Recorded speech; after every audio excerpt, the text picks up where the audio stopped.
Sam's here. Story time with Dora. Oh, we're still doing this sunrise drive around the world in 80 days. Part 15 for us. What are we doing today, Samsy? Well, we're still heading back towards the Valley of Hell. The Valley of Sun. And we're going to go the other direction, and we're going to go past Jacob Lake, and we're going to take a look at all the big old burn scar through the Grand Canyon area. It was significant. Yeah, it was a significant fire. Okay, now this story. Oh, okay. The Rangoon, the boat they was on, weighed anchor in Singapore, and they picked up some coal, and they had gained half a day, so they were feeling pretty good. So Passepartout was determined he figured that Mr. Fix was a spy for the guys that made a bet with his boss there, with Phileas Fogg. So he said, he was going to mess him up somehow. He's going to feed him a bunch of false information or something. Either way, he's on to him. And Phileas Fogg and Aouda were just about taking a little walk along the boardwalk there, along the shore. So that's where we're going to pick it up.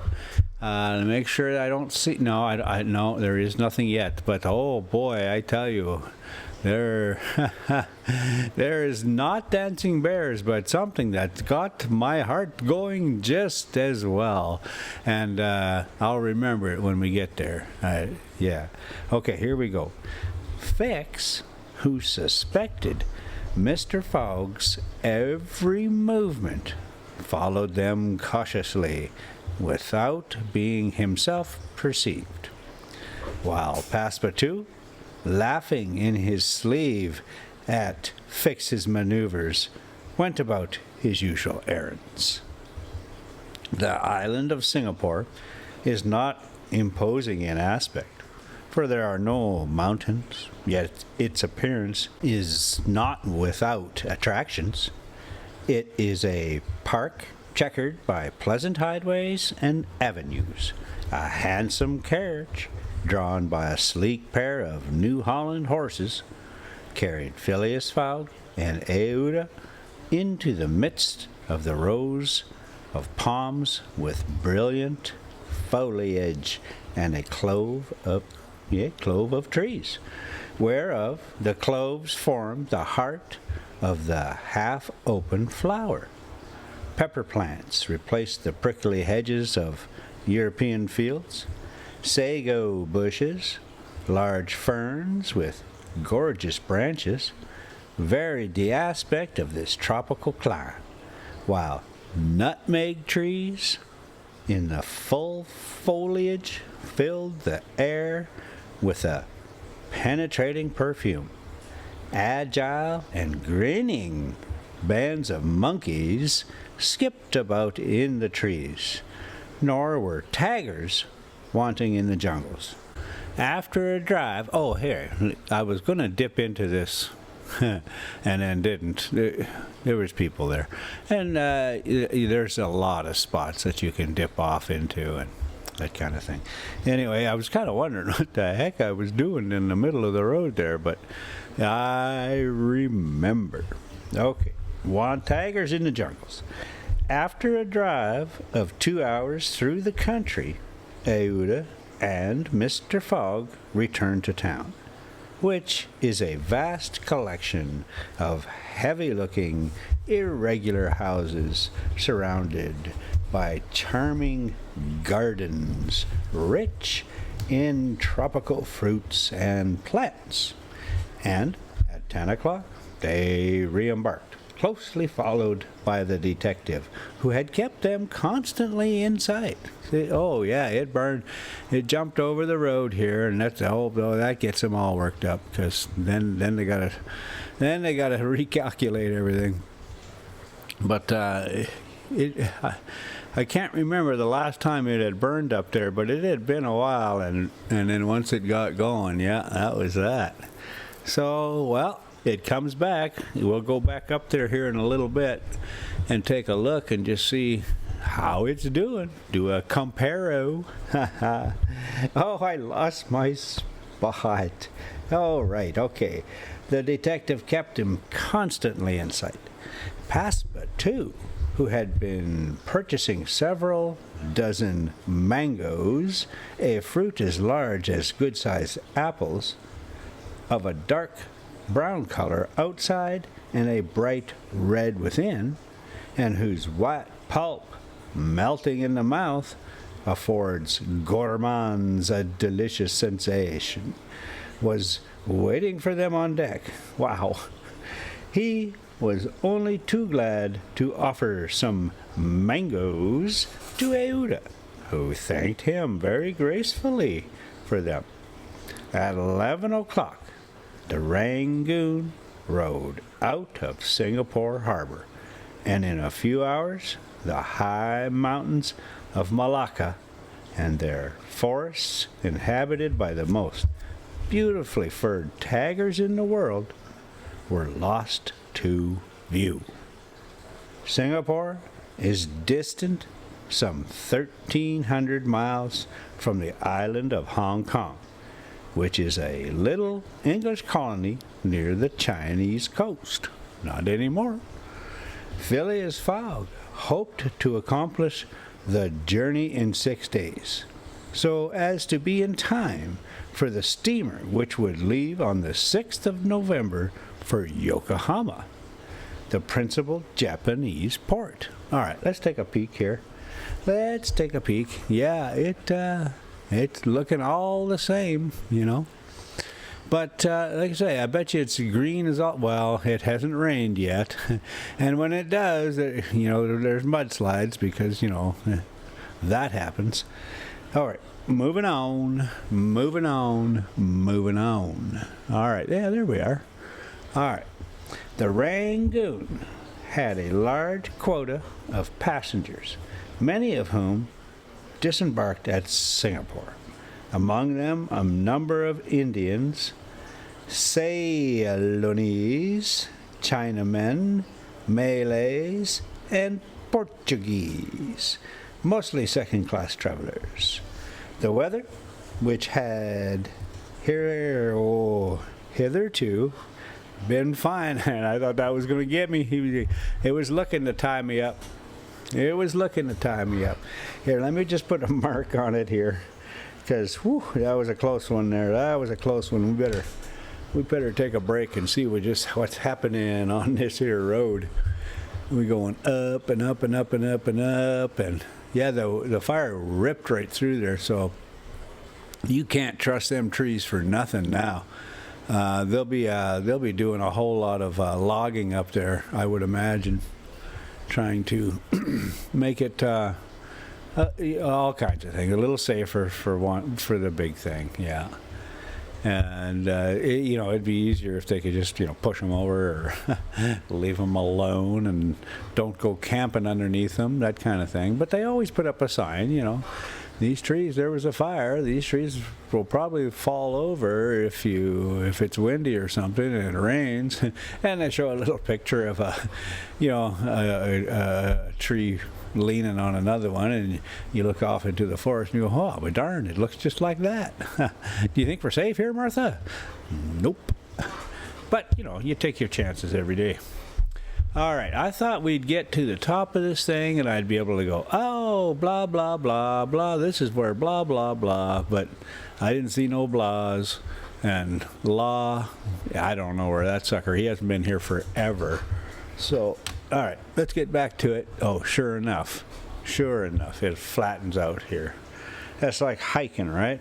You're like, oh man, I want to top these 14ers there this summer. And every time oh yeah, that is big, eh? Oh yeah. Every time you get to the top of one, and then you look off and there's just one just a little bit higher. There's always a bigger mountain. Is the lesson there, I guess. So there is just a ton of good boondocking spots up here. And, a lot of people do all summer long. They come up here and camp. Oh, it's just beautiful. It's nice and cool. And like I say, there are plenty of spots.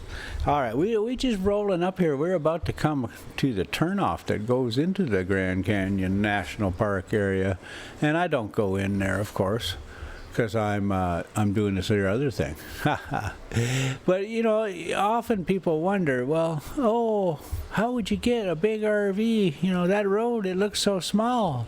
Well, think about how the little town and the grocery stores and the gas station and stuff, how do they get their stuff? Well, so it comes in on truck. So if a semi-truck can roll up in there, you probably got a pretty good chance. Just, bear that in mind. You don't see those semi-trucks rolling around on the forest roads. Oh, yeah, there's the campground there on the left. Oh, that's a nice little spot, that one. It's a busy, it was, awfully busy because it's right here at the Grand Canyon. But I don't think it's nearly as busy as something like that. There's a KOA down on the south end down there. And there's the little gas station. Sometimes they have diesel. Sprinter guys. Anyway, yeah, the other one, the other end down there, the southern end. Oof, boy, that's a busy one. Yeah. That KOA at Williams with the train right there that comes up into the Grand Canyon. Yeah, it's got bouncy houses and just go-karts and just if you're gonna spend your time doing that whole Griswold thing, there it is. I tell you what. All right, so yeah, we're gonna roll down here just a little bit further. Now this is the part here where if you're in a bigger RV, you're starting to wonder, was this a very good idea? Because the road gets quite a bit smaller and it's quite a bit more beat up than on that northern route. And because it's a scenic route and they just haven't done a lot of work to it. But it's plenty good. It's much slower. It's just going to rock your world a little bit. Okay. Back to this story. Portuguese, mostly second-class travelers, and begin. The weather, which had... Oh, see, this is where I got all chewed up, and I barely pulled it out, so I needed to take a break, have a little celebration. Oh, yeah, we had some confetti and everything. Okay, the weather, which had hitherto been fine, changed with the last quarter of the moon. The sea rolled heavily, and the wind at intervals rose almost to a storm, but happily blew from the southwest, and thus aided the steamer's progress. The captain, as often as possible, put up his sails, and under the double action of steam and sail, the vessel made rapid progress along the coasts of Annam and Cochin China. Owing to the defective construction of the Rangoon, however, unusual precautions became necessary in unfavorable weather. Yeah. I just love this drive. It is just so nice, and you could spend a lot of time just hiking around, taking pictures. So many people have there's just that much to see, and it's just that different all the time. But anyway, I digress. I'll see if I can figure out how to use the 4K button and see if we get that figured out.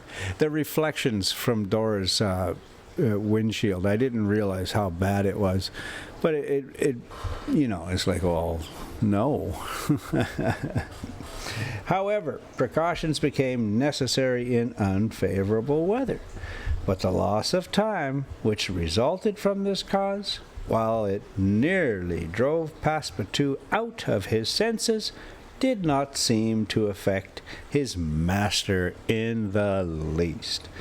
Passepartout blamed the captain, the engineer, and the crew, and consigned all who were connected with the ship to the land where the pepper grows. Perhaps the thought of the gas, which was remorselessly burning at his expense in Savile Row, had something to do with his hot impatience.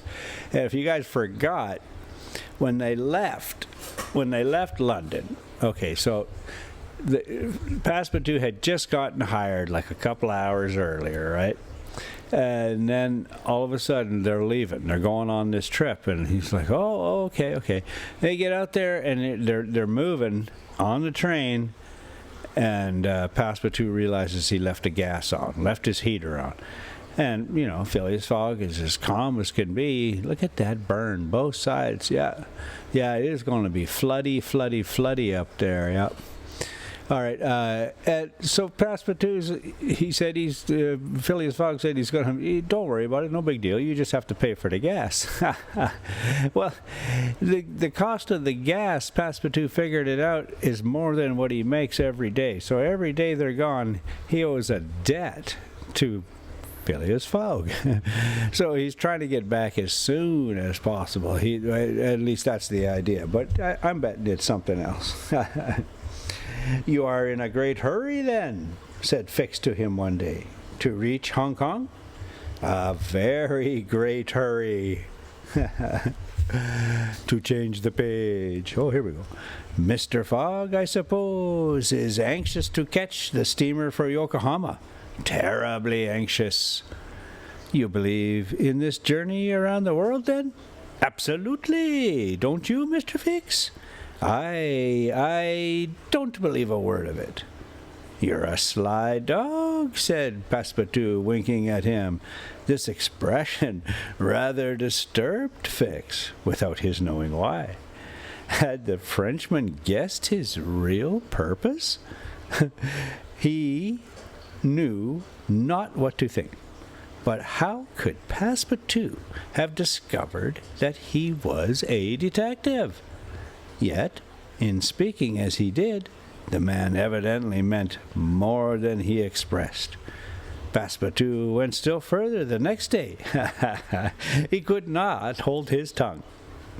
"Mr. Fix," said he, in a bantering tone, "shall we be so unfortunate as to lose you when we get to Hong Kong?" "Why," responded Fix, a little embarrassed, "I don't know, perhaps." If you would only go on with us. An agent of the Peninsular Company, you know, can't stop on the way. You were only going to Bombay, and here you are in China. America is not far off. And from America to Europe is only a step." Fix looked intently at his companion, whose countenance was as serene as possible, and laughed with him. But Passepartout persisted in chaffing him by asking him if he made much by his present occupation. "Do you make much money being a jackass?"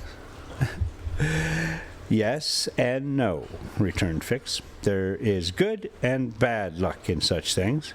But you must understand that I don't travel at my own expense." "Oh, I am quite sure of that," cried Passepartout, laughing heartily. Fix, fairly puzzled, descended to his cabin and gave himself up to his reflections. He was evidently suspected. Somehow or other the Frenchman had found out that he was a detective. But had he told his master? What part was he playing in all of this? Was he an accomplice or not? Was the game then up? Fix spent several hours turning these things over in his mind, sometimes thinking that all was lost, then persuading himself that Fogg was ignorant of his presence, and then undecided on what course was best to take. Nevertheless, he preserved his coolness of mind, and at least resolved to deal plainly with Passepartout. If he did not find it practicable to arrest Fogg at Hong Kong, and if Fogg made preparations to leave that last foothold of English territory, he, Fix, I'm just going to let some people go by, and I'm betting, see, those were the guys that were up at the other lookout over there. And that's, okay, yeah, let's do that. Okay, let me put a mark on this thing. That's another thing. Like when one of the other videos, I'm rolling down the Salt River Canyon with Big Ronnie, and I say, don't take those dip outs to let people go by. Well, it's a scenic area, okay? The passing lanes are on the way up the hill. So on the way down the hill, they kind of get impatient because they can't get around you. And don't go over your comfort zone, and don't try to slow your rig down and dip into those things to let them go by, because they're going to just stop a little bit up ahead and take pictures anyway. I've done it a zillion times, and every time I see them sitting there, I shake my head and go, oh, why did I bother? Heating up my brakes, zipping in there to let somebody go by, and then you see them a half a mile up. All right, so I'm jimmering and jammering here, and now this is a scenic viewpoint, and I'll dip into here for a second, and it's pretty spectacular, and I should know what it's called, and I don't, and I could look it up. I'll look it up and put some title up there, because I just can't remember what the heck it's called.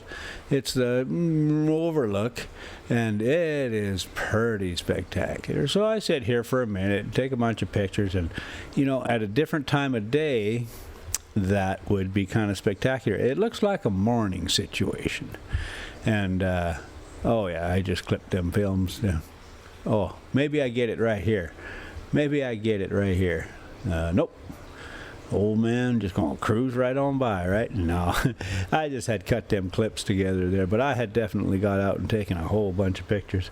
But like I say, if you were here at sunrise, just before sunrise, and did a little bit of sunrise work there, I'm betting you'd get some really, really nice pictures. But in the middle of the day, well, it's not quite the middle of the day, but it's practically the middle of the day. You'd need just a suitcase full of filters and different lenses, and we kind of don't do that anymore. It's too much darn work, I'll tell you what.